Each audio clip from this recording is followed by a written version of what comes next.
is. All right. Well, I'll continue to interrupt you. My name is Dietz Scavia. I'm director of the Graham Sustainability Institute at the University of Michigan.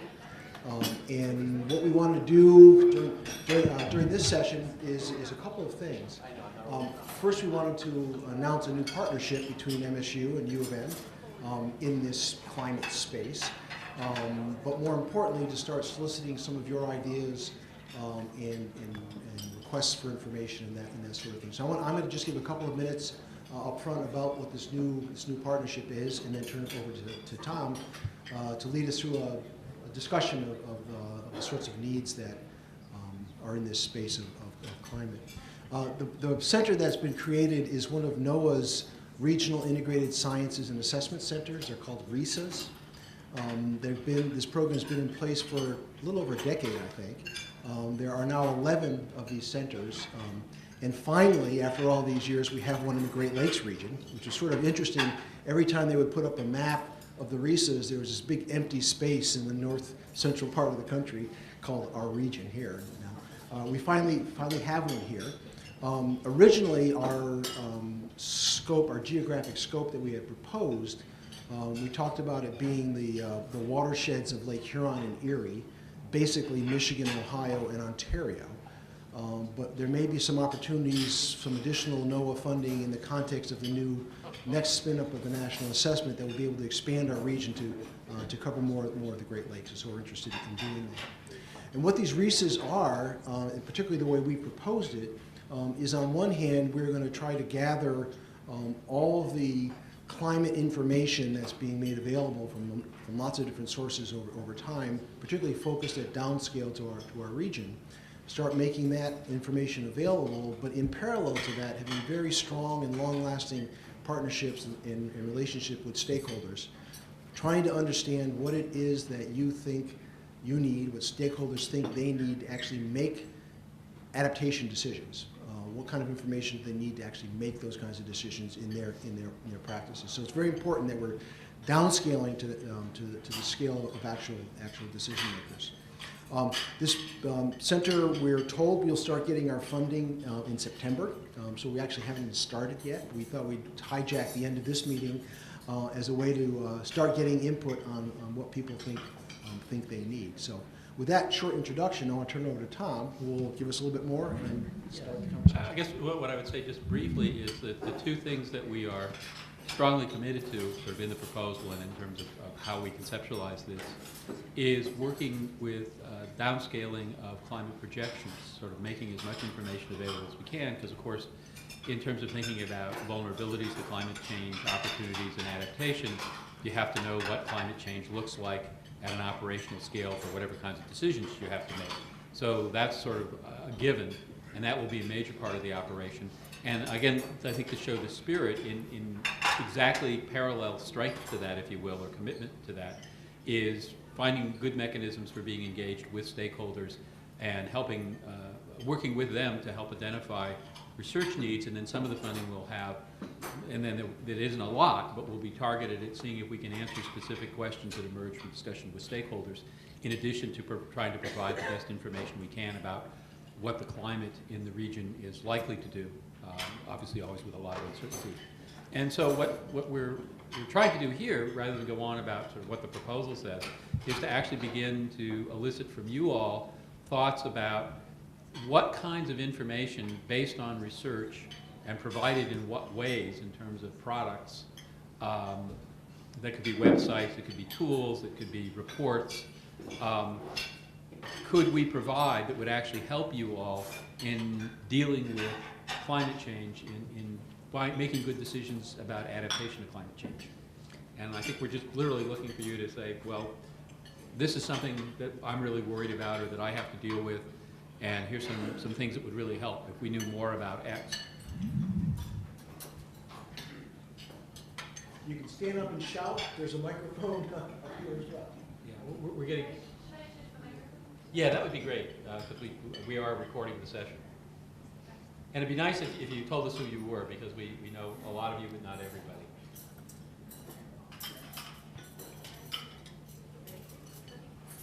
Yeah, I think that's fine.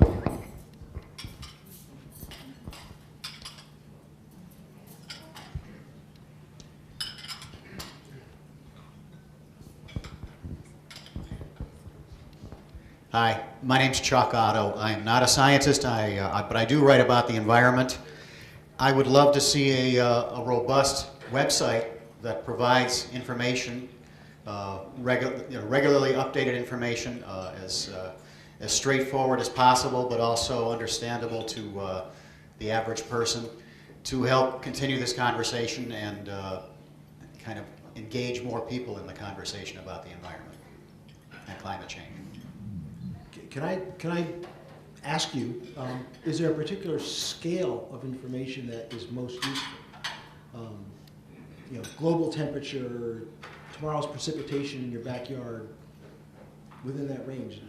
Wow. Trends, obviously there'll be a great focus on the region. Really, it can run the gamut. Again, I'm not a scientist, so a super deep dive is something that I probably am not going to be able to understand and then interpret for other folks. But if whatever the two schools are doing in terms of research and what's happening with the region as well as nationally and internationally, I wish I could be more helpful, but again, not the expert, just someone who's trying to communicate to other people on a fundamental level what's going on and why we need to be thinking about it and all engaged in this conversation. Just the kind of input we're looking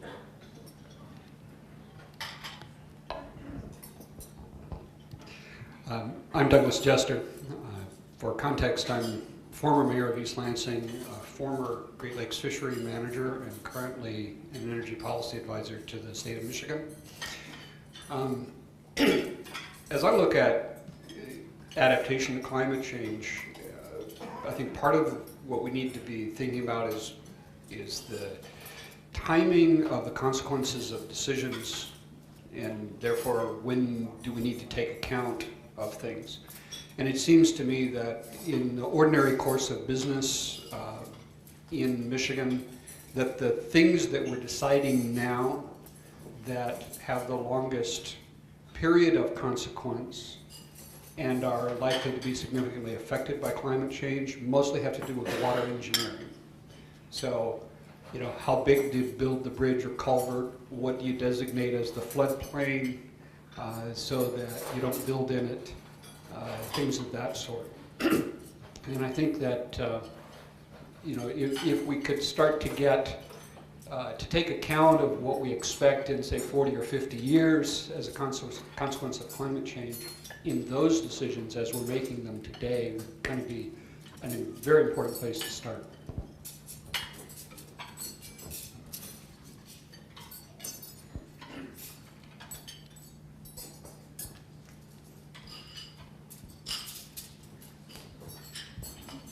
Hi. My colleague and I are interested in educating farmers about ways to mitigate climate change. And so, on the one hand, a question came up yesterday. It's one thing to inform them about ways that they can mitigate. It's another thing for them to be able to pay for those ways. So I guess I'd like to see some kind of listing of grants or other ways to fund these specific things. And then also on another note, local governments came up yesterday. So I'd like to see resources for local government officials as well, things that they can do to implement energy conservation or some kind of central warehouse for local government officials to turn to. Yeah, I'll just add one comment to that regarding the farmers and adapting to climate change as well. How are they going to need to adapt, or how can they adapt, and if they think they need to and want to, who can they turn to for advice on that? So some kind of resource for that.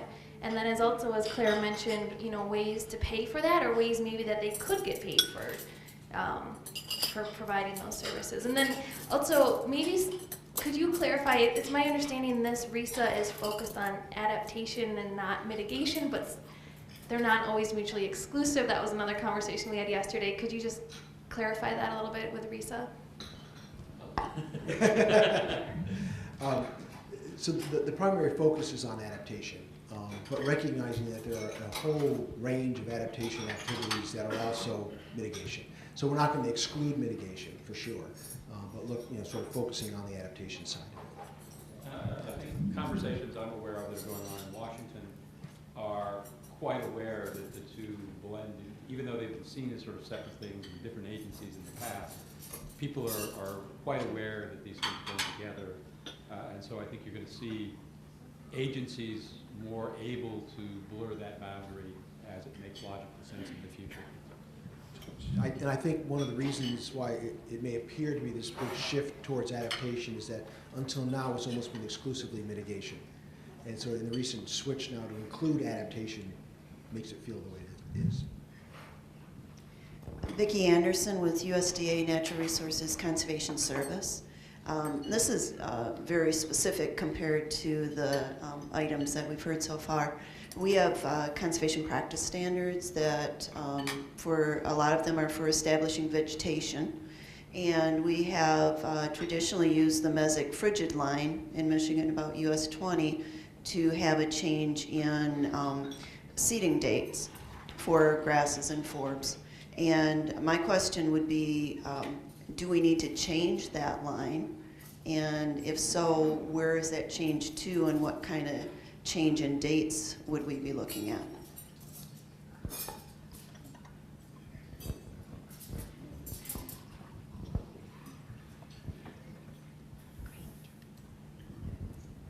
Hi, my name is Lisa Quiggle. I'm from the Department of Community Health. And one of our concerns is with urban heat islands.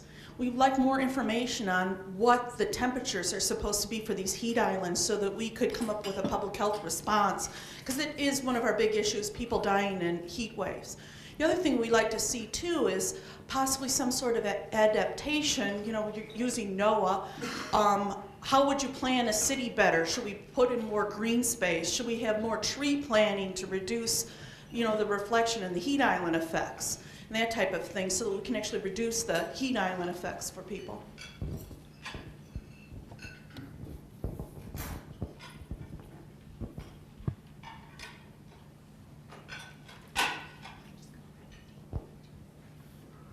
My name is Chris Hoving. I'm with the Michigan Department of Natural Resources and Environment. I remembered the environment that time. And I have lots of questions and interests. I've been working on an appendix to our wildlife action plan, and that should come out this summer, so it should be available by the time you're starting this fall. And that will outline the different research needs that we have within the wildlife community here in Michigan.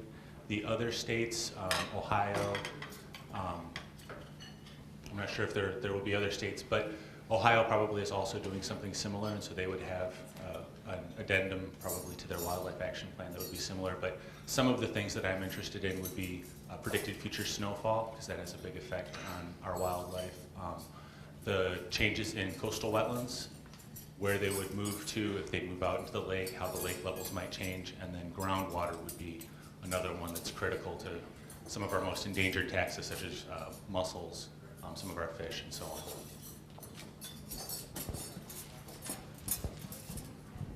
Hi, I'm Kim Hall from the Nature Conservancy, and I would echo Chris's list and add a couple more. I think the hardest thing for us to get a handle on is extreme events, especially effects on hydrologic systems from extreme events, so extreme rainfall. The other piece that we have a really hard time with is once we have a feeling for what we want to do in terms of adaptation, is actually putting some economic values on the ecosystem services that we're either increasing or promoting through that, so that we can then get more support to actually get what we want to do funded. So if you have that kind of economic expertise in your team, that would be really helpful to us. Hi, I'm Chuck Pistis from Michigan Sea Grant.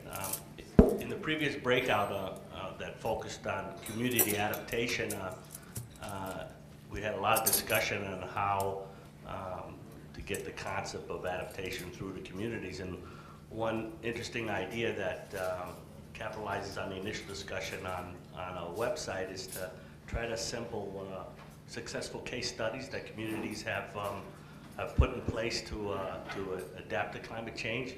And that way, other communities could look at success stories and perhaps incorporate the best aspects.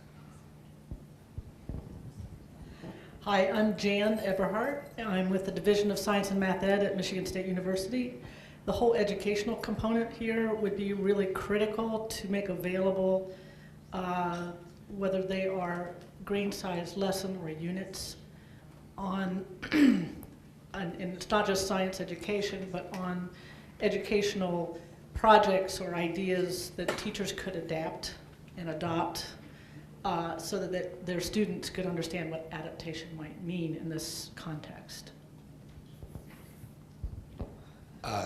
Doug Lancy with the Carbon Trust, and being a graduate of SNRE and the business school at Michigan, one of the things, and it doesn't fit exactly into this arena, but it does seem like the infrastructure that a lot of people were talking about, information sharing, fits into it. You know, even at the University of Michigan, there's a lot going on at the different schools, at engineering, at Ford, at the law school, at the business school, and frankly, very seldom do people talk to each other. It's everybody's in their own silo, and it's definitely true across, the two universities. Obviously, in the fall, we probably don't want to talk to the University of Michigan State, but I think the infrastructure that a lot of people are talking about, information sharing, especially at the graduate level, this is a systems issue. And there needs to be a lot more sharing amongst the different schools within each university and frankly across universities. So the infrastructure, if that website and what have you is built, I think thinking about something like that as that's being built would be very beneficial.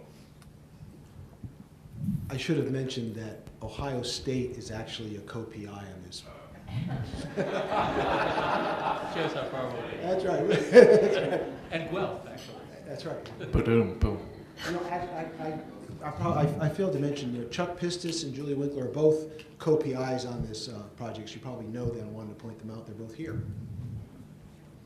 Hi, I'm Mike Soboczynski, planning analyst, hazard mitigation planner with the Michigan State Police.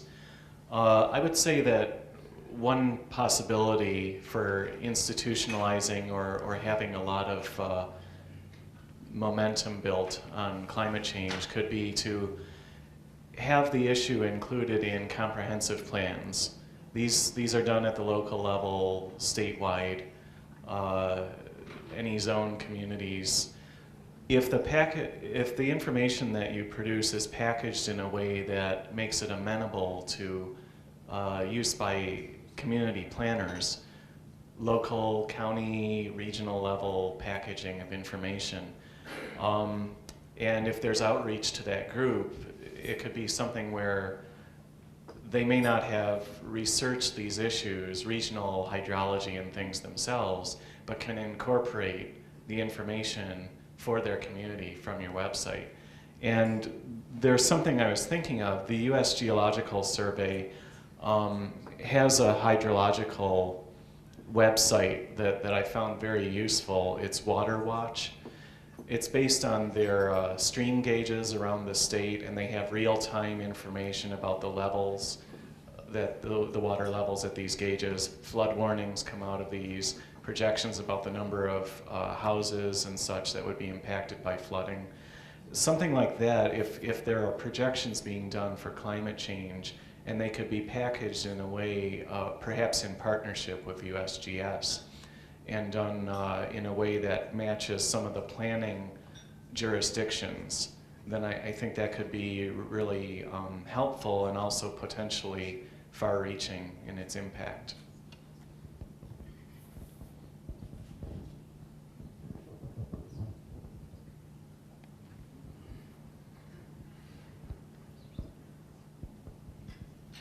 Yeah, hi, I'm David Webb from the Wisconsin DNR. We're chasing down some adaptation information ourselves, and I'd like to build off of that comment by the previous gentleman. And we've heard a lot of people in Wisconsin urge us to, on the question of scale, to consider presenting and quantifying information on, especially for comp plans, for water stuff at the community level and whatnot, to package information on a basin or watershed scale, so that it's relevant for city engineers, planners, people that are writing comp plans, consultants, I think, and at least in our state, that wind up writing a lot of comp plans. So on the question of scale, and a lot of it, at least in what we've been working on, comes down to aquatic issues, whether it's surface water, groundwater. People want basin or watershed specific type information, because we started producing maps that weren't specific to basin or watershed and just curves fitting various metrics. And people said, that's great, but tell us what it is for this basin or that watershed. So just minor point. Thanks. Mike Bolak, Michigan Department of Natural Resources and Environment. We have a very strong interest in obviously implementing our climate action plan. There's 54 policy recommendations in there. There is definitely a need to ground truth some of the recommendations as far as the basic research needed for us to move forward on that. And I could see you all helping in that role. So sometime, hopefully in the near future, we could sit down and take a look at where is that commonality and what your role could be in facilitating the state to do that. Also, I can just see, obviously, by what you're going to be doing, having a central coordinating role just on climate change, whether it be adaptation or various aspects of mitigation, and then us continue to work with you beyond just the policy recommendations.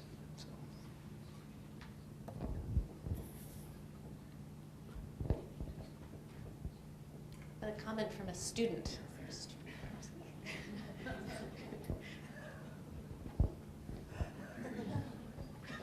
Raise your hand. Yeah, I'm not a student at the moment. My name is Jim Carter. I'm an attorney in renewable energy in Grand Rapids. And yesterday, late in the afternoon, I think it was David Webb's presentation, I hope I don't have that wrong, on what Wisconsin is doing. You had some wonderful slides near the end that unfortunately had to race through very quickly. But I think a very simple thing that could be done is use those slides and crank in the numbers for Michigan. They were great. Had things on changes in the growing season, what the temperature change was going to be in degrees by mid-century, the species that were going to be gone or endangered, or be replaced by other species. So I think Dave's got some great slides there, and I'd like to see the same thing for Michigan.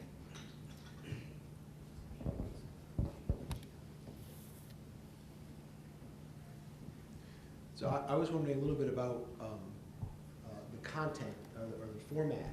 Web came up a bunch of times, a website.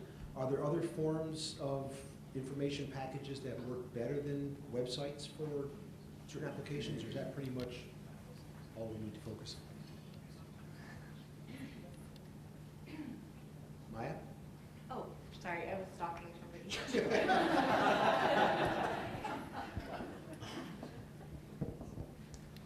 Hi, Wayne B.A. with the MSU Land Policy Institute. One type of information I think would be helpful is assessment tools, indicators, web-based perhaps.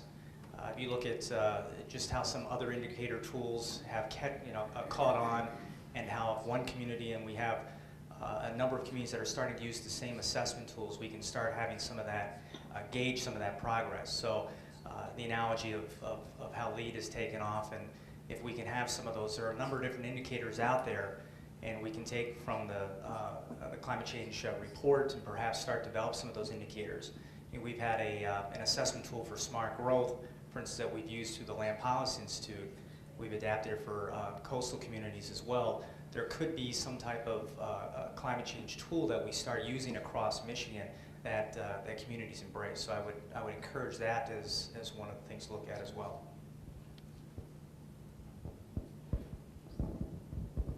On the question related to format of data, I think it's been really helpful within the Nature Conservancy. We have a tool called Climate Wizard where you can actually download the projection data and put it right into your GIS.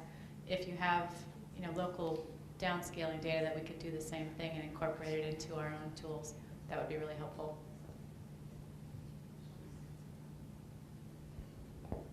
Hi, it's Sean Gowdy. I was thinking that maybe there could be a public service announcement that could be broadcast on.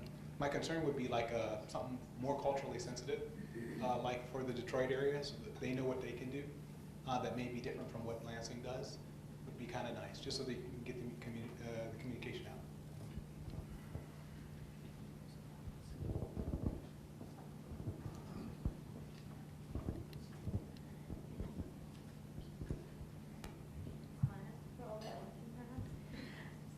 My name is Monica Patel. I'm from the Ecology Center.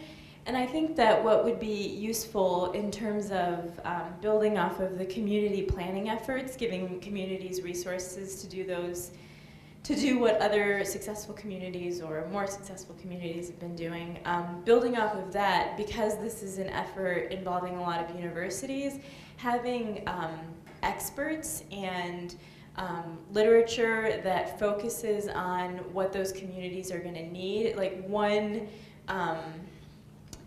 a clearinghouse sort of data and actual people who know Michigan and know our needs would be really useful for a lot of the planning efforts that are going to have to happen. So I think something web-based or on, dare I say it, paper would be helpful. But paper might get outdated, so do web.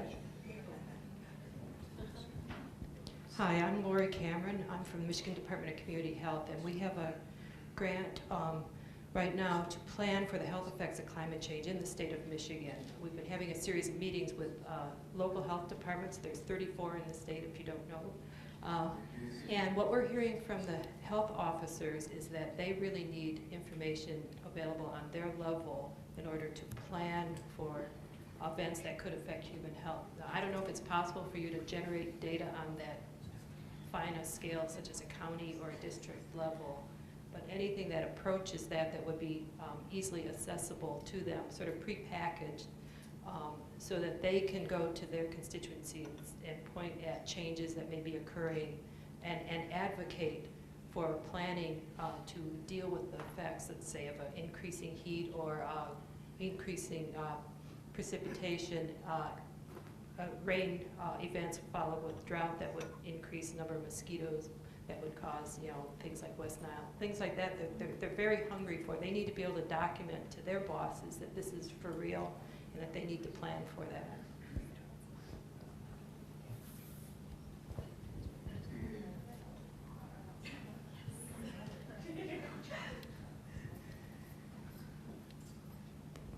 I wanted a student, so yeah, I got elected.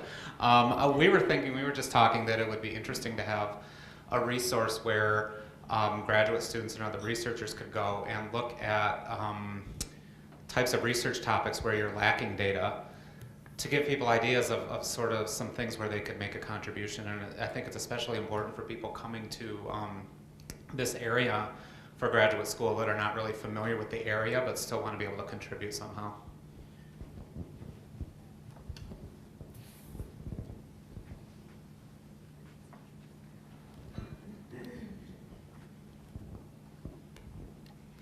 Julie Dahl with Michigan State University. Kind of building off of that, I think I agree with everything that's been said and what's been needed, and I think it would be neat to, but also to have something a little more interactive. So back to from the farmer's perspective, perhaps maybe have a case study online, but then maybe have a day where farmers or others in ag or in ag can go and see a farm where adaptation practices are being utilized and talk to the farmer. And maybe then we bring in the grad students in the different departments and link them up with that too, so they can hear what are the problems on the ground from farmers or others, land managers, etc.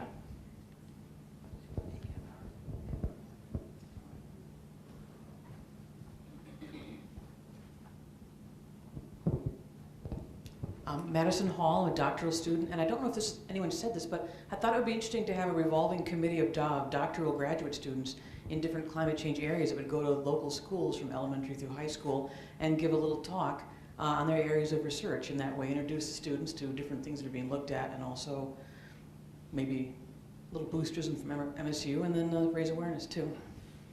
She made an end of it.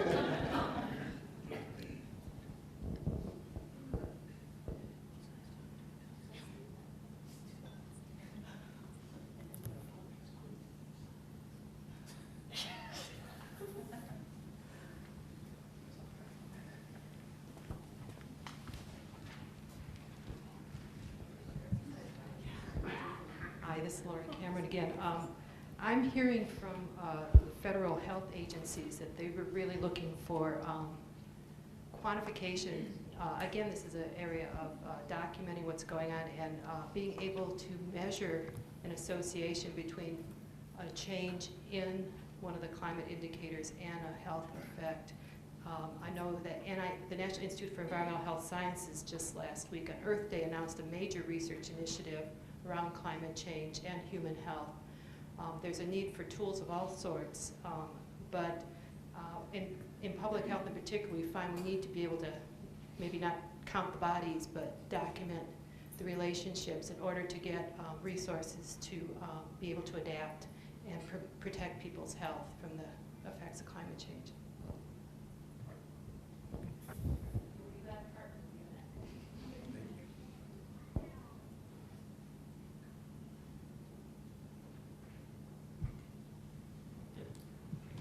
Thank you. This is very rich and exactly the kind of input that we're looking for. I mean, it's, I was going to say it's unusual, but actually I don't think that across my career it's not at all unusual that most of us who work on environment, broadly defined, and certainly on climate change, have kind of our core scientific interests that drive us. But most of us also really want to make sure that our research is useful. Some of you may know the metaphor of Pasteur's quadrant, where you do work that both contributes to fundamental knowledge, but that is also useful for society. And I think our feeling in this project is the only way we can be sure that we're likely to be useful is to be in conversation on an ongoing basis with you all to make sure we're, as to the extent we can, providing information that actually helps you out in doing the difficult jobs you've got to do. So this was great, and this is just the start of what will be a continuous process for this center. So thank you.